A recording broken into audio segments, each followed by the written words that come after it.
Hello friends, welcome to genius GK star. Friends, आज इस video में हम पॉलिटी के टॉप 40+ क्वेश्चन इस वीडियो में हम कवर करेंगे। फ्रेंड्स, यह क्वेश्चन बार बार एग्जाम में पूछे गए हैं और आपके आने वाले एग्जाम में पूछे जाने की संभावना है। फ्रेंड्स, वीडियो के एंड तक बने रहना। एंड में आप सभी के लिए क्वेश्चन है, उसका आंसर आप सभी को नीचे कमेंट बॉक्स में हमें कमेंट करके बता सकते हैं। फ्रेंड्स, चलिए शुरू करते हैं।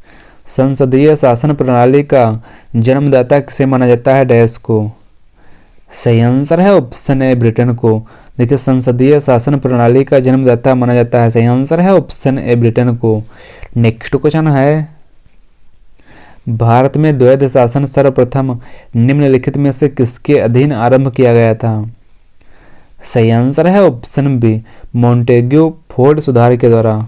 नेक्स्ट क्वेश्चन है, भारतीय संविधान का भाग 16 संबंधित है डैश से।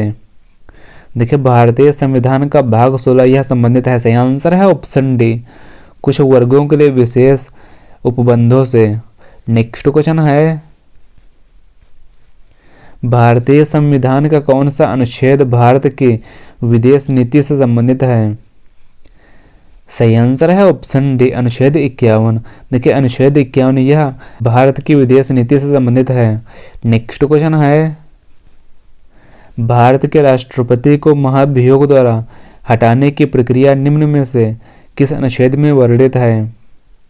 सही आंसर है ऑप्शन बी, अनुच्छेद 61 में। नेक्स्ट क्वेश्चन है, भारतीय संविधान का अनुच्छेद 249 निम्न में से किसकी शक्तियों से संबंधित है? देखिए, भारतीय संविधान में अनुच्छेद 249 यह संबंधित है। सही आंसर है ऑप्शन बी, राज्यसभा की शक्तियों से। नेक्स्ट क्वेश्चन है, निम्नलिखित में से कौन सा विषय राज्य सूची में सम्मिलित नहीं है? सही आंसर है ऑप्शन डी, शिक्षा। देखिए, शिक्षा यह राज्य सूची का विषय नहीं है और शिक्षा यह समवर्ती सूची के अंतर्गत आता है। भारतीय संविधान का कौन सा अनुच्छेद केंद्र को नए राज्यों का गठन करने का अधिकार देता है?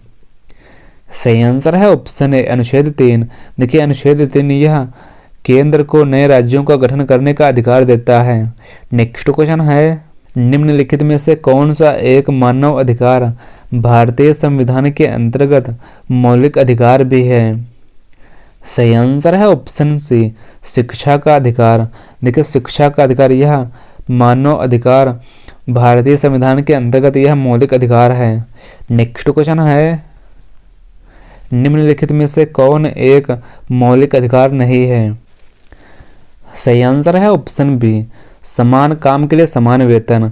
देखिए, समान काम के लिए समान वेतन यह मौलिक अधिकार नहीं है और यह भारतीय संविधान में सुनिश्चित किया गया है कि राज्य के नीति निर्देशक सिद्धांतों का एक अंग है। समान काम के लिए समान वेतन यह अनुच्छेद 39D में प्रावधान करता है कि पुरुष और स्त्री दोनों को समान कार्य के लिए समान वेतन होना चाहिए।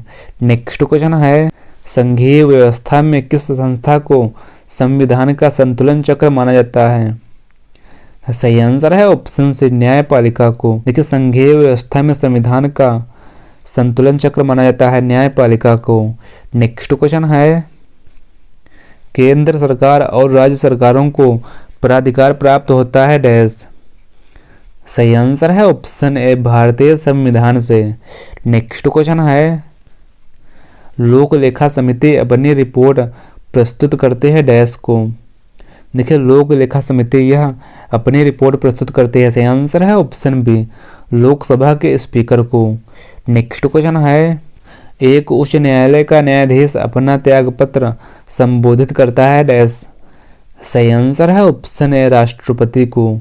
नेक्स्ट क्वेश्चन है, भारत के प्रथम विधि विश्वविद्यालय की स्थापना अगस्त 1987 में कहाँ हुई थी? सही आंसर है ऑप्शन सी, बेंगलुरु में।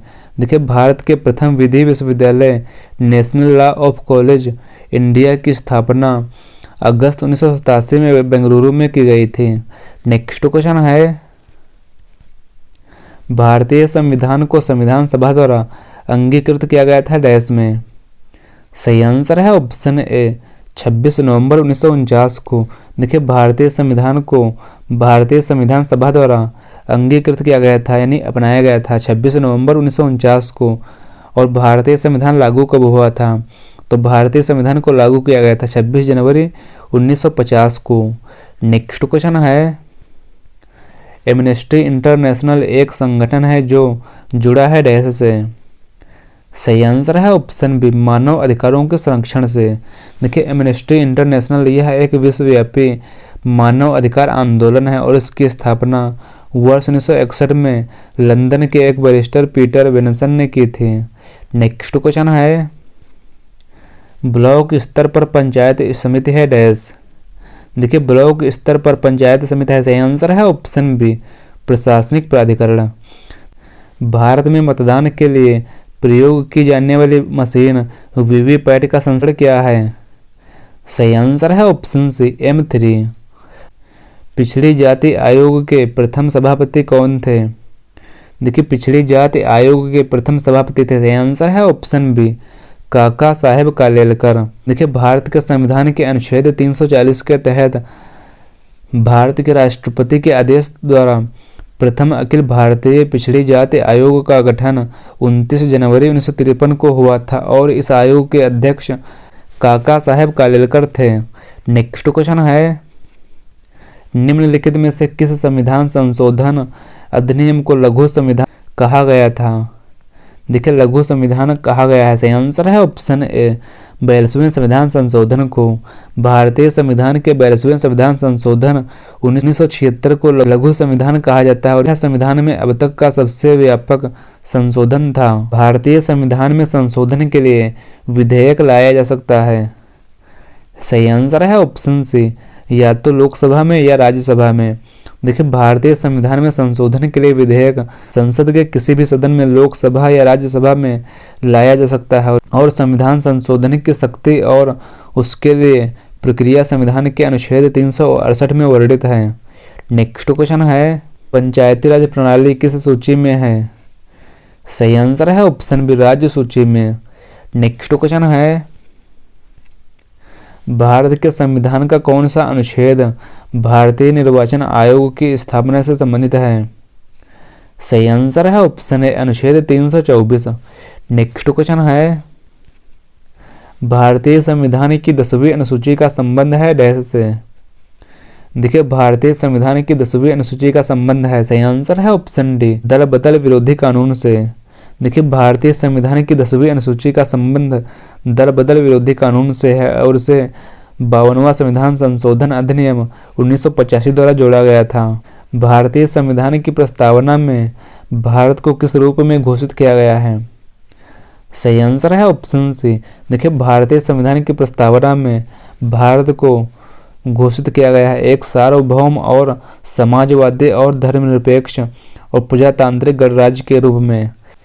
सीमा सुरक्षा बल की स्थापना कब की गई थी डैश में? देखिए सीमा सुरक्षा बल इसकी स्थापना की गई थी, सही आंसर है ऑप्शन ए, वर्ष 1965 में। देखिए सीमा सुरक्षा बल यानी BSF, बॉर्डर सिक्योरिटी फोर्स, इसका गठन 1 दिसंबर 1965 में किया गया था जो भारत और पड़ोसी देशों की सीमाओं पर तैनात किए जाते हैं और इसका मुख्यालय कहाँ है? तो BSF यानी सीमा सुरक्षा बल, इसका मुख्यालय है नई दिल्ली में। नेक्स्ट क्वेश्चन है, अशोक मेहता समिति ने निम्नलिखित में से किसकी सिफारिश की डैश? सही आंसर है ऑप्शन बी, पंचायती राज की द्वितीय स्तरीय सरकार की। तो वर्ष 1977 में गठित अशोक मेहता समिति ने अगस्त 1978 में अपनी रिपोर्ट प्रस्तुत की थी जिसमें पंचायती राज के लिए त्रिस्तरीय प्रतिमान के स्थान पर द्विस्तरीय प्रतिमान की संज्ञा दी थी। किस अनुच्छेद के अनुसार भारत के राष्ट्रपति द्वारा राष्ट्रीय आपातकाल की घोषणा की जा सकती है? सही आंसर है ऑप्शन ए, अनुच्छेद 352 में। देखिए अनुच्छेद 352 के तहत राष्ट्रपति के द्वारा राष्ट्रीय आपातकाल की घोषणा की जा सकती है। केंद्र और राज्य की व्यवस्थापिकाओं के लिए मतदान की न्यूनतम आयु 21 वर्ष से घटाकर 18 वर्ष की गई है डैश। सही आंसर है ऑप्शन सी, 61वें संविधान संशोधन 1989 से। राज्य सरकार का कार्यकारी अध्यक्ष संवैधानिक प्रमुख कौन है? देखिए राज्य सरकार का कार्यकारी अध्यक्ष यानी संवैधानिक प्रमुख होता है, सही आंसर है ऑप्शन बी, राज्य का राज्यपाल। नेक्स्ट क्वेश्चन है, राज्यसभा का पदेन अध्यक्ष कौन होता है? देखिए राज्यसभा इसका पदेन अध्यक्ष होता है। सही आंसर है ऑप्शन बी, उपराष्ट्रपति। किस सभा का अध्यक्ष उसका सदस्य नहीं होता है? सही आंसर है ऑप्शन ए, राज्यसभा का। देखिए राज्यसभा का पदेन सभापति उपराष्ट्रपति होता है। वह राज्य का सदस्य नहीं होता है, परंतु उसका निर्वाचन संसद के दोनों सदनों के सदस्यों द्वारा होता है। राष्ट्रीय सुरक्षा समिति का प्रधान कौन होता है? देखिए राष्ट्रीय सुरक्षा समिति का प्रधान होता है। सही आंसर है ऑप्शन सी, भारत का प्रधानमंत्री। नेक्स्ट क्वेश्चन है, भारत के राष्ट्रपति अपनी शक्तियों का प्रयोग करते हैं डैश से। देखिए भारत के राष्ट्रपति अपने शक्तियों का प्रयोग करते हैं। सही आंसर है ऑप्शन ए, सीधे अथवा अपने अधीनस्थ अधिकारियों के द्वारा। नेक्स्ट क्वेश्चन है, एक गैर सदस्य के रूप में संसद के किसी एक सदन की कार्यवाही में भाग ले सकता है डैश। सही आंसर है ऑप्शन सी, भारत का महान्यायवादी। देखिए भारत का महान्यायवादी यह एक गैर सदस्य के रूप में संसद के किसी भी एक सदन की कार्यवाही में भाग ले सकता है। यदि राष्ट्रपति एवं उपराष्ट्रपति का पद खाली हो तो भारत के राष्ट्रपति के पद पर कौन होता है? सही आंसर है ऑप्शन बी, भारत का मुख्य न्यायाधीश। नेक्स्ट क्वेश्चन है, धन विधेयक पेश किया जा सकता है डैश में। देखिए धन विधेयक यह पेश किया जा सकता है। सही आंसर है ऑप्शन ए, केवल लोकसभा में। धन विधेयक केवल लोकसभा में पेश किया जा सकता है। एक कल्याणकारी राज्य का आदर्श वर्णित है डैश में। सही आंसर है ऑप्शन ए, राज्य के नीति निर्देशक तत्वों में। निम्नलिखित में से संवैधानिक उपचारों में से किसे पोस्टमार्टम भी कहा जाता है? सही आंसर है ऑप्शन डी, अधिकार परीक्षा को। देखिए अधिकार परीक्षा को पोस्टमार्टम भी कहा जाता है। फ्रेंड्स यह क्वेश्चन आप सभी के लिए है, भारत का अधिकतम गेहूं उत्पादक राज्य है डैश। इस क्वेश्चन का आंसर आप सभी को नीचे कमेंट बॉक्स में हमें कमेंट करके बताना है। अगर आपको यह वीडियो पसंद आया है इस वीडियो को लाइक शेयर जरूर करें, और अगला टॉपिक इस वीडियो पर चाहिए हमें कमेंट बॉक्स में कमेंट करके बता सकते हैं। फ्रेंड्स मिलते हैं नेक्स्ट वीडियो में। Thanks for watching this video.